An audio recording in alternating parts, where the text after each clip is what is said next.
Hi there, folks, and thank you for joining us for our primary anniversary special. I'm Josh McKelvin. For decades, candidates have come here to the Secretary of State's office in Concord to officially get their names on the New Hampshire primary ballot. But despite the rich history and tradition of all of it, our hold on the primary is tenuous, perhaps more than it ever has been. Let's take a look now, though, at some of the pressure that we've seen over the years to change the system and the calendar. You know, tonight we celebrate, tomorrow we go back to work. There's no question about it. For a few months, every 4 years, New Hampshire is the center of the political universe. And on election night, the eyes of the world are truly upon us. John McCain wins the New Hampshire primary. Tonight, we sure showed them what a comeback looks like. But with that attention comes something else, and it has grown right along with the primary itself. It's not surprising that there may be some jealousy or envy. So welcome to the Democratic headquarters. Glad to have you here. Terry Shoemaker cut his political chops with the Bill Clinton campaign. He was there in 1991 when Hillary Clinton filed for the primary ballot in Concord for her husband, and he was there 24 years later when she filed her own paperwork in November.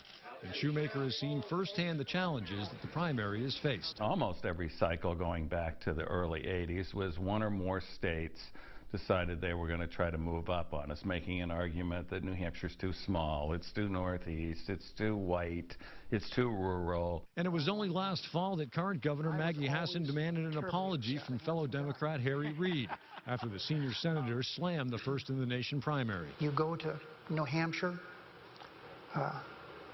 there are not any minorities there, and nobody lives there.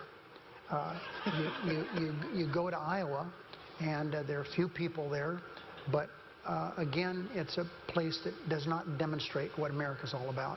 In fact, in 2011, it was the Republican Party in Harry Reid's Nevada that jumped the calendar by putting its caucus into early January, forcing New Hampshire Secretary of State Bill Gardner to threaten a primary date before Christmas.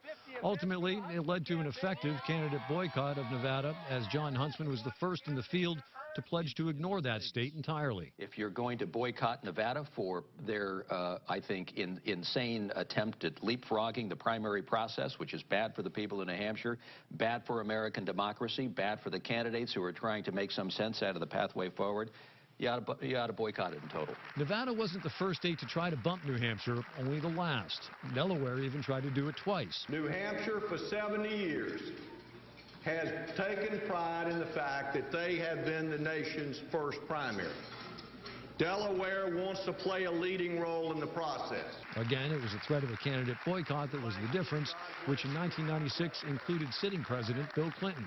In fact, it was a WMUR political reporter that passed a note to then-Governor Steve Merrill telling him that Delaware had lost. I understand there's some exciting news from on the New Hampshire primary front. Merrill also correctly predicted that candidates Steve Forbes and Phil Gramm would pay for failing to join the boycott to defend the New Hampshire primary. It is clear that those who have tried to change the primary dates or the primary process for their own personal reasons will not prevail.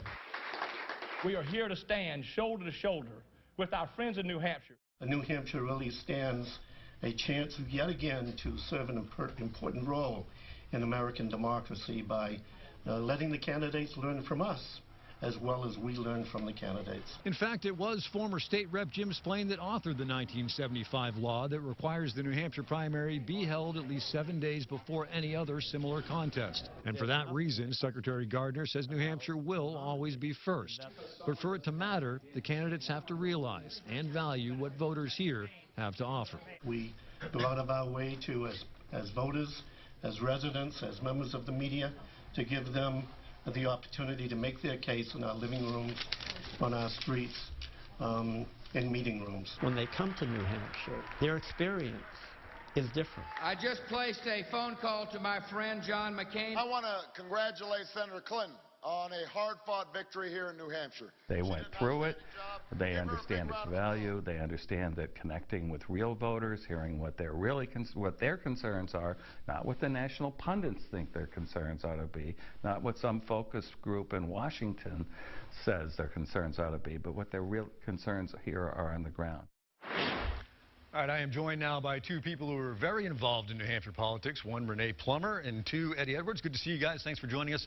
You know, when we talk about the New Hampshire primary and all the challenges it faces, A lot of people say, you know what, Bill Gardner's got this, but that couldn't be further from the truth. How important is it that we are collectively engaged, Renee? When you think of New Hampshire, you think of a few things.